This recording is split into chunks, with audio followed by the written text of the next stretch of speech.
ฬิกาเลยมันนี่โอ้นาฬิกาของแท้มาใส่สายของปลอมกันแล้ว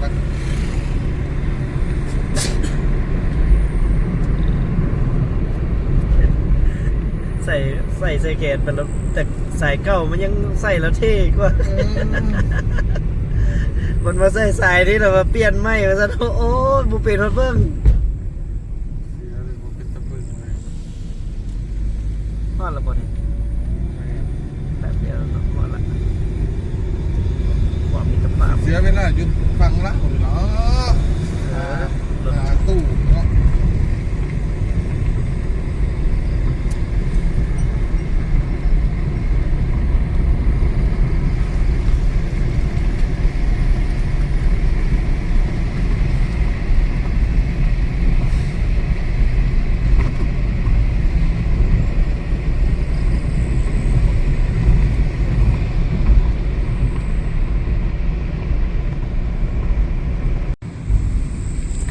จากอัน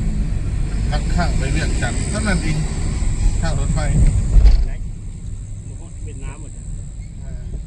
ก็น่าจะเป็นเขตของเวียดนามต่างหาก เวียดนามเขาก็เฮ็ดตรงนั้น ประเทศไทยประเทศนั้น ประเทศเขามันแคบเลย เพราะเราถือว่า แคบสุดแหละแถวอันขมวนในแคบสุด เฮ็ดไปกับเสียเปรียบเนาะ แคบ จะ สุด ไปส่งอีกมาแล้วแหล่เล็กก็ส่งไปทานเลือกแบบเดียว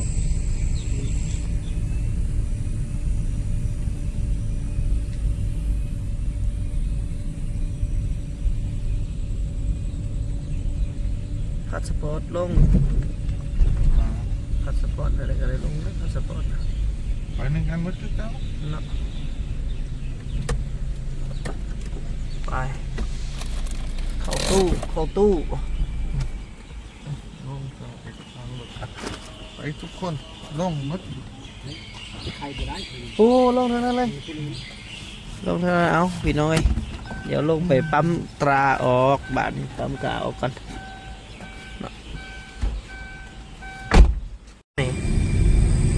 ไป50 บาทสุดท้าย หัวประเทศไทยเป็นคนสั่งเด้ประเทศไทยได้ต้องคิด แม่นแหละเก็บทุนคืนแล้วเนาะ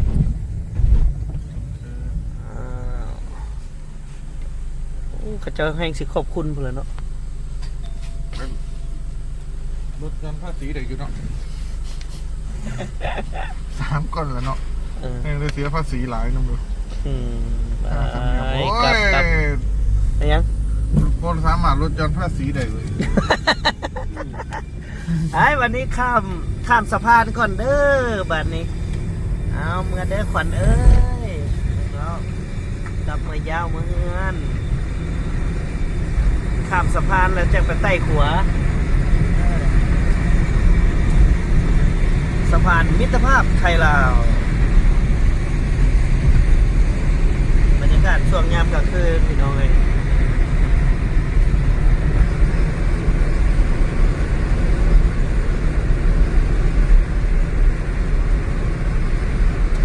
ไปเสียอีกไปเฮ็ดอีกหาด้าน ตัวนี้เท่าไรเขาตัวนี้ฮะ ไหน อยู่เล่าเนี่ย ดูเล่านี่ ประมาณ ขันเข้ามาหลายคนจะสี่นี่กาเสียตู้แรกได้แน่ภาษีน่ะ100,000อยู่แล้วแล้วก็ไปเสียอยู่ข้างหลังอีก100เท่านั้นละแต่ว่าอันอยู่หมองข้างหน้านี่บ่ฮู้เท่าไหร่สมมุติไปนี่นะมันนับเป็นคนอยู่แล้วแต่ว่าบอลปั๊มตาเข้าหันบ่จ่ายธนาคารน่ะ100,000ธนาคารนี่100,000อยู่แล้วแล้วก็ปั๊มมามองนั้นน่ะประมาณ100เอาประมาณ100มันสิเอาแต่เงินให้อยู่แล้วเรียบอย่างเจ็บปวดเอาพี่น้องเดี๋ยวเขาเข้าพื้นที่ประเทศลาวนี่ละแต่มือไหนโมโหกับมือนี่มือนี้นะมึงจ้ามือไหนกับกูใส่ตัวสิก่อยลูกสตอรี่ป่ะเบิ่งกับเห็นเลยเนาะมาหอนแล้วมาหอนบ้านนาดีแล้วบ้านนาดี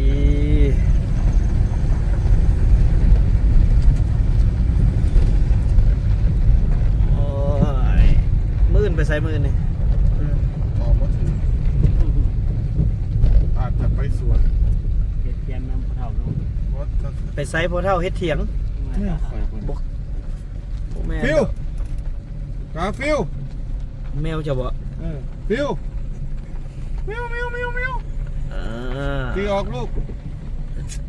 แล่นมาฮับเถอะวะ หัวมีทุเรียนบ่นี่ เพิ่นได้กลิ่นติได้กลิ่นใช่ไหมใช่ไหมเรา มันมีทั้งข้าง โอ้ย หลังอันนั้นเอา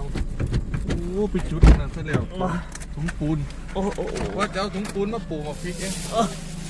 โอ้ยหมดแล้วโอ้ยโอ้ยโอ้ยโอ้ยโอ้ยเอาขึ้นหลังรถเฮาเลยเด้อว่ามาท่าลูกเขยบนนี่โอ้สมพรแล้วได้กินมักทุเรียนเนาะ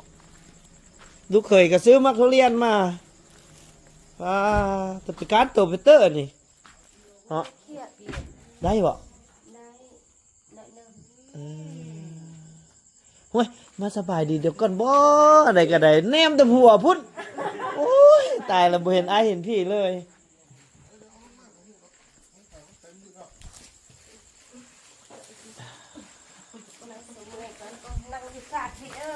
ป้าเห็นว่าก็เอาไปแช่ให้อ้ายก่อนดูมัน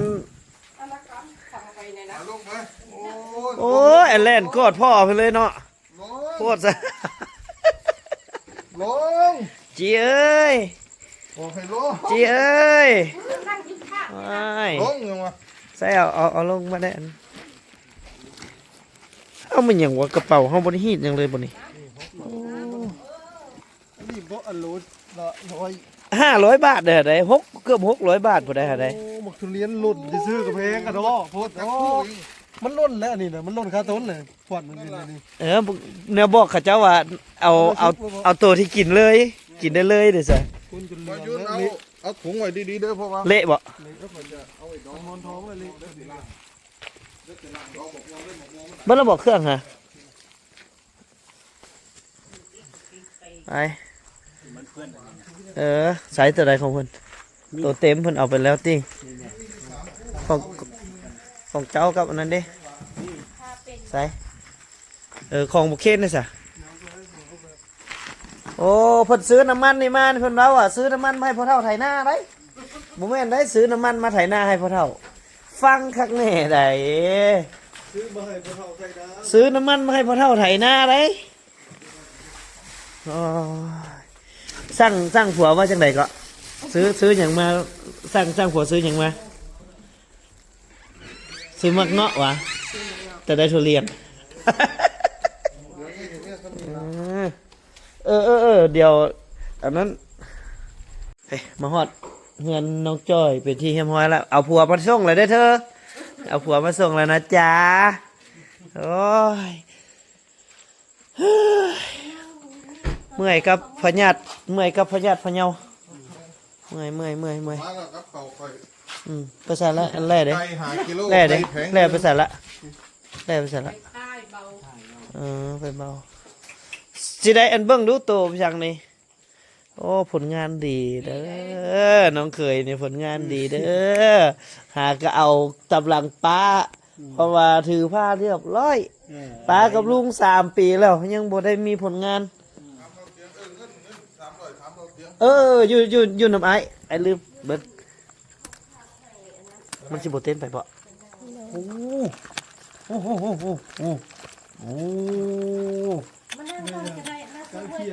เครียดโอ้ยลืมเงินไปแล้วโอ้เฮ็ดลืมได้บ่เฮ็ดลืมเลยได้บ่ ไปหามานี่ ได้อยู่เนาะแต่มื้อหน้าก็ยังเอามามันบ่เอาผู้ใดฝากมาก็ขอบใจผ่านไอ้หน่อยเด้อมาน้องจ่อยมาบอกดูบอกดูเพื่อนฝากมาไอ้เฮ็ดอีหยังก็ให้ ซื้อของให้กันหน่อยซื้อเป็นขนม ส่งได้ไหมบักครับออน โอเค ส่งได้ไหมบักครับออนคุณยอดเลยยังเด็ดจีน้ำ อ๋อเอาสำคัญก็ได้ละเอามาเพราะว่าเรื่องซื้อคนบ่อยากไปแต่พอโดนลบคลิปมาหลายครั้งแล้ว ไอ้กับสิได้พากันออกเมื่อเลยเพราะว่า บ่กินข้าว มันดึกแล้วสิเมื่อพุ้นนี่มันเกือบ100 กิโลล่ะ ไอ้ต้องได้กลับเพราะว่ากินอันนั้นบ่หิวปานใดติ นี่บ่ แม่นเบิ่งไข่เบิดนั่น บ้าน น่ะ บาง ไป ที แต่ไอ้ต้นเพิ่น ไปจอดมื้อนั้นละจอดนอนนั่นละ เสาไว้เด้อ อืม ตก50 บาทจะมาดอง6 โมง เดี๋ยวนับมึงดูอันฮอดอยู่บ่อันน่ะฮอดอยู่บ่300นี่เอาใบน้อยไว้เลยนับเบิ่งก่อนนับเบิ่งก่อนฮอด300อยู่บ่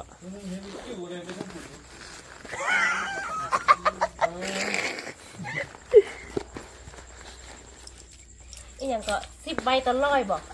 บ้า10ใบคือ200แล้วเนาะ ใบ300 แม่นบ่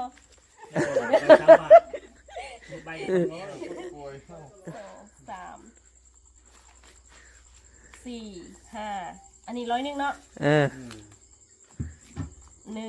2 3 4 โอ้ย 5 เหลือเอามาเอากลับให้สันนะ อีหยังก็คิดว่า10 ใบต่อร้อยพี่น้องว่าสิโกไว้เตียงต้องขอโทษ ต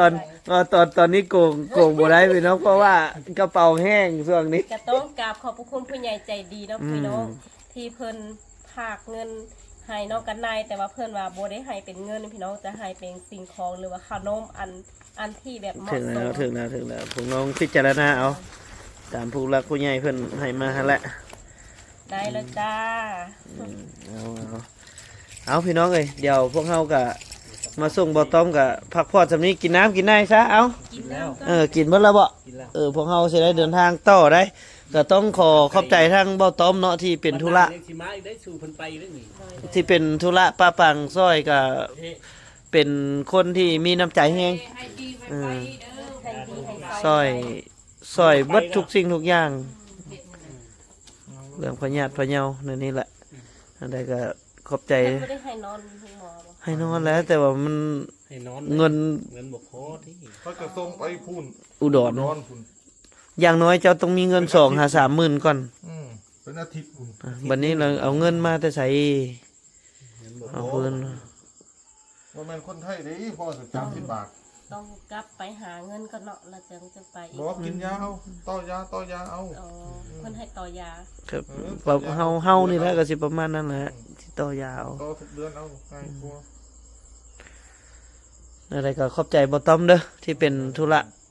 ซอยคันบ่ได้เจ้าก็ยากสมควรเลย การไปการมา ไปจากเทื่อ หักเข้าแต่บ่ได้พดเกิบเข้าเซเว่นเนาะ เอเออย่างเขาเลย มาจับเอากาแฟแล้วสิย่างไปเลยโยบ่ได้จ่ายเงินก็ได้ นี่แหละเป็นพ่อเพิ่น เป็นพ่อเพิ่นลูกสาวกกเพิ่นนะครับได้ลูกคนหนึ่งเลยลูกก็ยังน้อยๆหนึ่งลูกสาวยังน้อยๆหนึ่ง ลูกสาว อย่างว่า หาเงินผัดมีแต่ผู้เดียวหาไปสิทอดแตะผัวหันปัญหาสิมีแต่ปีนผู้ยากหาเงินยากคือเดียวกับอยู่นี่แหละคือเดียว แม่นอยู่นี่ก็คันบ่ปีนภูก็ อันนี้ยังใครยังมีตลาดน้อยนี่ซอยได้อยู่พุ่นบ่มีเอาเด้อกลับก่อนเด้อบัดนี้เด้อเอาพี่น้องเอ้ยเดี๋ยวพวกเฮา ไปแล้วก็คนเจ็บก็ ไม่มันคือเป็นอันนี้วะ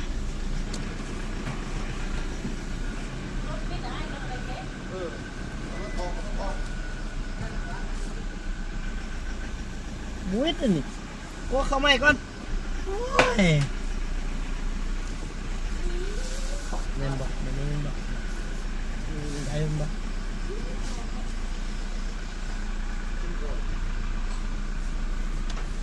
โอ้ยคือเจ็บท้องว่ะโอ้ยดีเลยนี่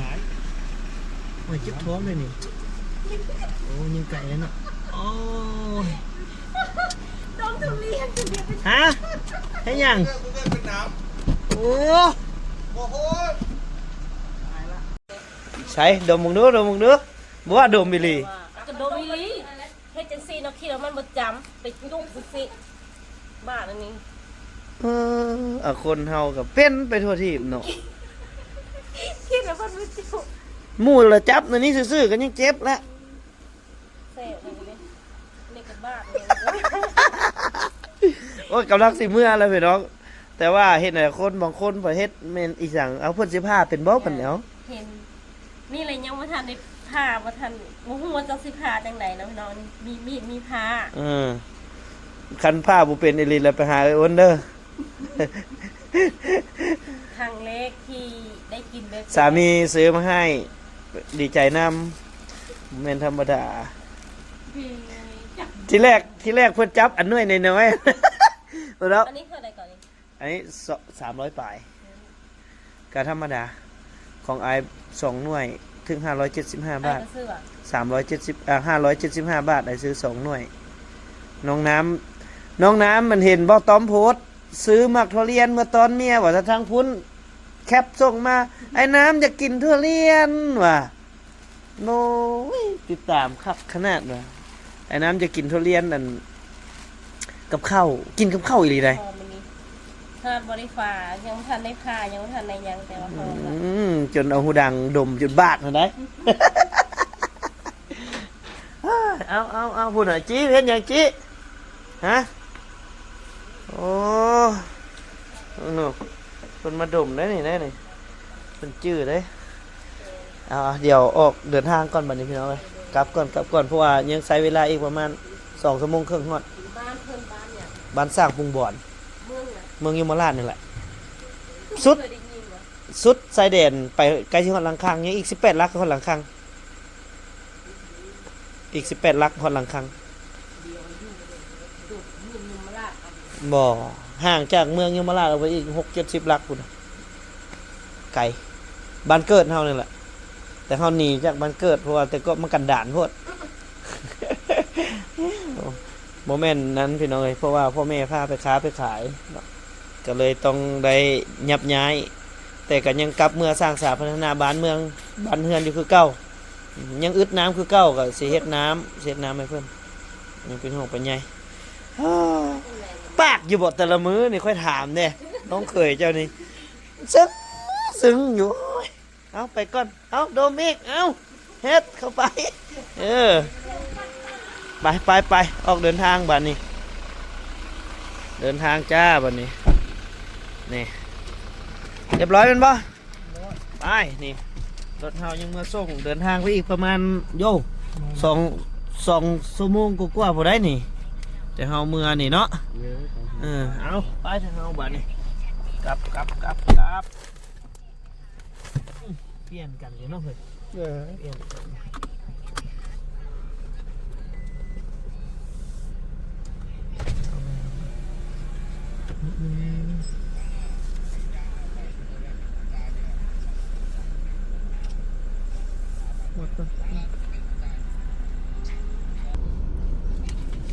ไปออกเดินทางบ้านนี้อีก100 กว่ากิโลตอนนี้ก็9 โมงแรงนี่จะทุ่ม3 ทุ่มวะ3 ทุ่มอีก2 ชั่วโมง11 โมงพูดแหละประมาณ5 ทุ่มฮอดคือสิกลับนากายบ่ทันแล้วล่ะพี่น้องเอ้ยเป็นจังไดเดี๋ยวฮอดพุ้นจังโมงก็ยังว่ากันสิได้นอนพุ้นบ่หรือบ่เตียวสิ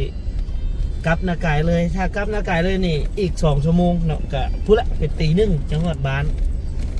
นอน 3-4 ชั่วโมงก็แจ้งสิเป็นจังไดกันเบิ่งเป็นกำลังใจให้บ่เตียงให้เด้อพี่น้องเอ้ย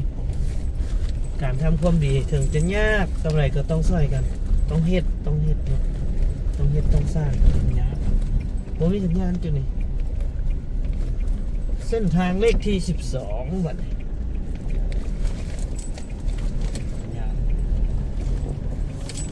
ฮอดบันแตนจังมีไปเดินทางบัดนี้ฮอดจังม่วงเดี๋ยวมาลุ้นน้ำกันพี่น้องเอ้ย โอเคเนาะ เมื่อบ่ฮอดบ้านซ้ำพี่น้องเอ้ยออกจากบ้านน่ะดีมาฮอดยมราชน้องเพิ่นรู้สึกปั้นท้องปวดท้องแฮงจำเป็นต้องได้พาแวะห้องหมอเมืองยมราชบ่เต็มคำคิดว่าตอนที่อยู่ไทยหั่นน้องเพิ่นกินเฝอนะห้ามบ่ฟังเลยบอกบ่ให้กินแต่ว่าบ่ฟังไปสั่งกินโอ้ยยอมเลยพี่น้องเอ้ยจักสิบัวจังได้คันเป็นน้ำบ่คลำแนวกินแหละโอ้ยากละเลยพาแวะเพิ่นบิดท้องปวดหากเจ็บท้องบิดท้องปวดหากเนาะ ก็เลยพามาแวะห้องหมอยมราชนี่พ่อเพิ่นก็บอกแล้วว่าอย่าสู่กินแล้วยันมันพิษเพราะว่าเป็นสไตล์เป็นลักษณะแบบนี้เพิ่นบ่ให้กินเผ็ดกินเค็มบ่ให้กินแป้งนัวบ่ให้กินเกลือบ่ให้กินหวานกินมันแบบนี้นะแต่น้องเพิ่นก็บ่ฟังลงไปกินตามใจตัวเองก็เลยบ่ฮอดบ้านเนาะบ่เตียงก็เลยจอดพาแวะห้องหมอนี่แต่จักสิเป็นอะไรจักเพิ่นสิให้นอนหรือให้เฮ็ดอะไรยังบ่ฮู้เลยนะพี่น้องเอ้ยเดี๋ยวบ่เตียงเข้าไปเบิ่งก่อนจักหน่อยหนึงคือน้องเพิ่นบ่ฟังอีหลีพ่อเว้าแล้วก็บ่ฟังพ่อเพิ่นก็บอกแล้วว่าบ่ให้กินบ่กินยันมันพิษแต่ก็ยังกินนะเมื่อยนํพี่น้องคันแบบนี้นี่ก็สุดแล้วพาไปกวดอยู่ใส่ปัวอยู่ใส่ก็คือเก้าคันบ่ฮักห้ามใจตัวเองว่าซี่นี่ยากอยู่เดี๋ยวเข้าไปเบิ่งน้องเพิ่นจักหน่อยนึงก่อนตอนนี้อยู่ห้องหมอเมืองยมราชจักอยู่ห้องใด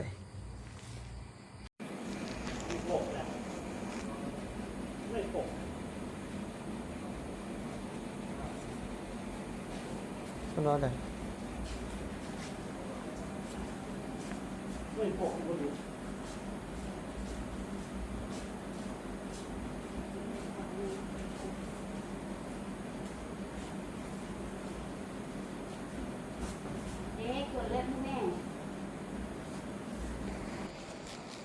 นี่เ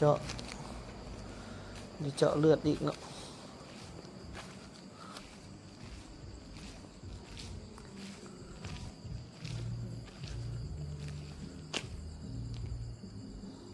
จะคนชื่อว่าจังไดอีกเนาะ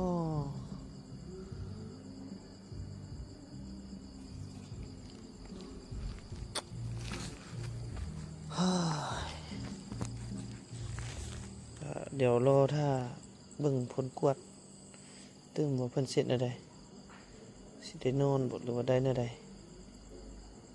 พี่น้องเอ้ยตอนนี้ก็4 ทุ่มแล้ว10 โมงกลางคืนว่ะคือน้องเพิ่นบ่ฟังนะบ่ฟังเวลาเขาบอกอย่ากินนั้นอย่ากินนี้ก็บ่ฟังมันก็เลยเฮ็ดให้ตัวเองยากถ้าเบิ่งว่าสิเป็นจังไดถ้าว่าเพิ่นได้นอนบ่เตียงก็สิขึ้นไปนอนหน้ากายเนาะเพราะว่าจากนี้ไปหาหน้ากายนี่ก็20 กิโลแต่ว่าเพิ่นให้กลับก็แม่นได้เมื่อส่งเพิ่นอยู่บ้านสร้างก็น่าจะเที่ยงคืนฮอดก็ได้นอนตอนเที่ยงคืนอีกเนาะได้ซอยแล้วเด้ก็ต้องเต็มที่ให้มันฮอดเฮือนเพิ่นได้เอาเพิ่นมาแล้วเด้พี่น้องเอ้ย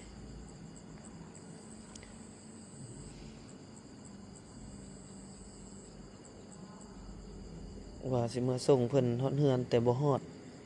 ได้มาแวะตามทางก่อนย้อนว่าไปกินทั่วที่มานะตอนสิออกมาแล้วนะว่าสิแวะกินข้าวหน่อยนึงว่าเพิ่นละซื้อข้าวผัดไว้แล้วเนาะที่จริงข้าวผัดก็บ่ต้องกินพุ่นละกินแต่ข้าวล้าพุ่นละแต่มาพอกินเฝอน้ำตกอีกก๋วยเตี๋ยวน้ำตกอีกไปกวดยังวันนี้กวดเหี่ยวเองวะคอยว่าระยันได้นอนคอยเบิ่งข้างว่าคนบ่ให้เมื่อดอกไปห้องหมอไทยที่จริงเพิ่นก็ให้นอนพี่น้องแต่ว่าปัญหาคือค่าใช้จ่ายเนาะก็เข้าใจอยู่ว่าอยู่พุ่นนี่มียาดีอยู่แล้วแต่ว่าปัญหาก็คือพ่อแม่ไอ้น้องนี่บ่มีเงินเพียงพอนะมีเงินแต่ 4-5,000 บาทเนาะวันนี้ถ้าว่าปัวบ่ครบตามกำหนดเพิ่นก็ว่าซ้ำทิ่มล้าก็เลยตัดสินใจกลับมาเนาะมากับบ่ฮอดบ้านได้มาแวะอยู่ห้องหมอเมืองยมราชอีกตอนได้กวดเลือดกวดเหี่ยวอย่างต่างๆบ่ฮู้ว่าเพิ่นสิให้นอนนี่บ่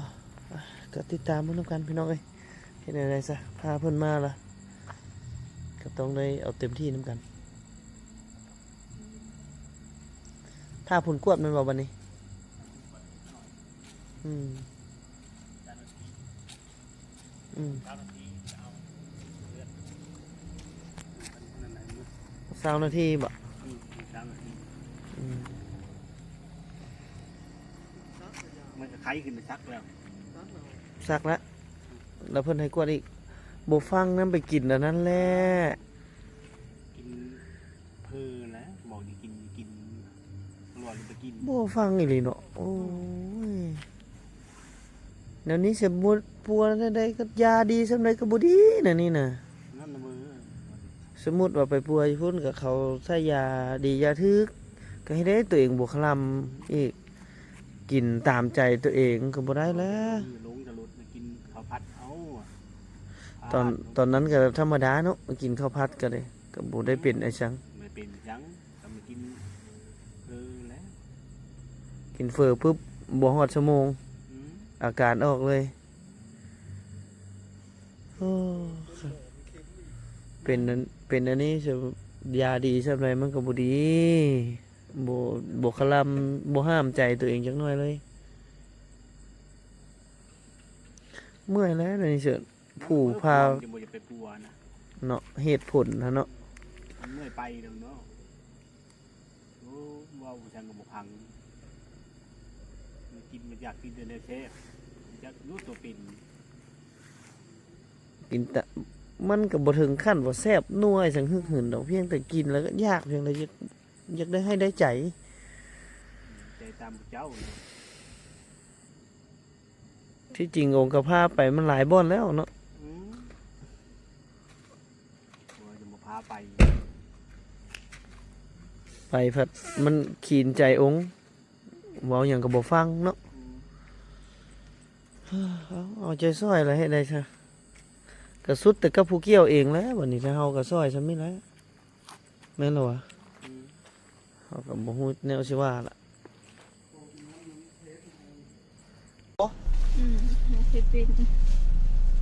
จะยาจะอะไรก็สาวเลย อักขึ้นละเศร้าแล้วนี่ฮะซักยาใส่กระเพาะเหรอไปกวดเลือดเพิ่นว่าจังได๋กวดเหนียว มันเลยคนว่าการออกมันไหล ฮะ ว่ามันประหัดใส่มานั่น วันพฤหัสอีก นั่นนี่ โอ้ก้อยอ้าวนะเอ้า บอกพิษมันพอแต่มันขายอยู่ชื่อมันทำพิษนะ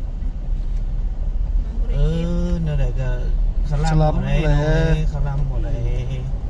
บ่แม่นสิตามใจปากตัวเองคู่อันพันแนวมันก็บ่เป็นก็เอาก็ต้องคลำเอานี่แหละมันดีมันใครคักแน่ไปกวดว่าบ่มีสั่งแล้วจังกินยามโตยังอยู่ขีดแดงอยู่ไปกินมันก็บ่ได้แล้วสิกินคือคนจะกันหันแห้งมันบ่ได้แล้ว เชื่อหน้าแบบบริกินช่างกับเด็ดมาคนเดียวรู้ บ่คือนั้นเสือ มันนี่ญาติตัวมันนั่นอยู่ มันพิษแล้วมันก็อันนั้นล่ะคือแต่ยานบ่ได้กินแม่นอันนั้นก็คือเขาบอกคาลัมเบียร์แหละคาลัมมื้อนี้คาลัมปีหนึงแล้วได้กินอีก20ปีกับบ่คาลัมมื้อนี้แล้วได้กินแต่ปีเดียวสิเอาตัวใด เขาคลำกินเป็นตัวยิงคล มันก็บ่ได้อีช่างว่าแซ่บหยังหึงหึนดอกอีหยังก็ได้กินแล้วก็ขี้ออกมันหยังก็คือเดียวเบิด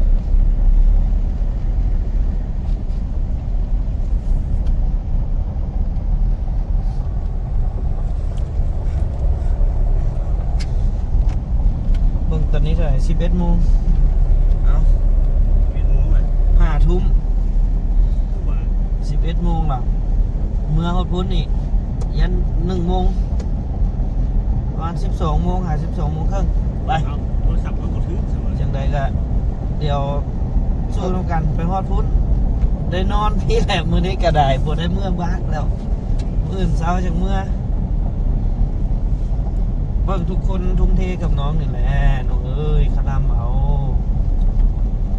คลำเอาได้ ดีหนึ่ง หลายคนก็ย้อนจะให้เจ้าดีก็ เจ้าก็ต้องซอยตัวเองน้ำโบแมนที่ให้แต่หมูซอยเอาก็ต้องซอยตัวเองน้ำอีกยังจะได้กินอยู่ดอก ได้ได้กินนะครับคนกินนะ มันต้องดีขึ้นนั้นแม่มีเราต้องขึ้นไกลๆแม่ คนอื่นที่เขาบ่ได้หูจักเจ้าเขาก็ยังให้เจ้าดี เขาก็ยังโอนเงินโอนคำมาให้เอาผู้ละเป็นล้านก็มีจะขึ้นเบิ้งพอดำพอดี มันไผสิสละทรัพย์สินเงินคำตัวเอง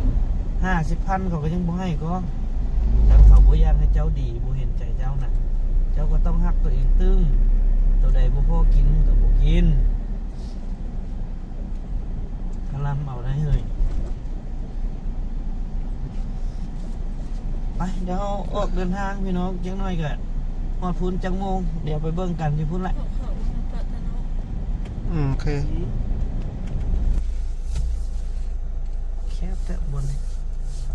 พุ่นเลี้ยวอยู่ไหนพุ่น คุณทุกข์มันทั้งคืนเนาะ ฝนตกเที่ยงคืนโอ้ยบอกแล้วว่าเที่ยงคืนฮอด นี่หัวแลนเซิร์ชกันไปนั่นนะฮักหลังกับไปดังนั้นหัวแลนขึ้นพุ่นมันก็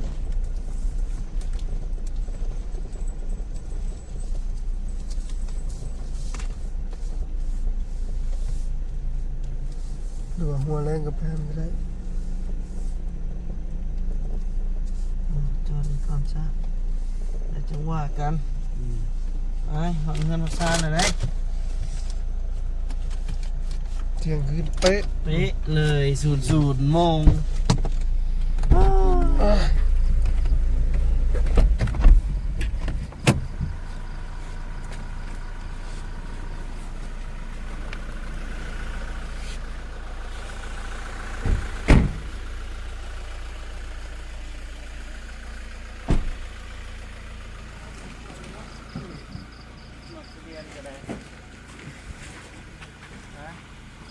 เที่ยงคืนพอดีเลยมาส่งกับคน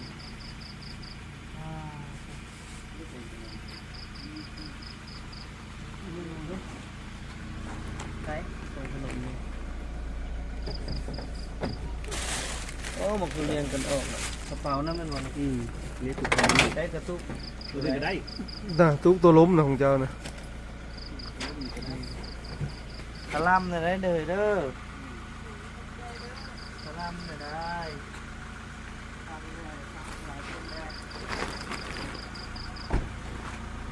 ไป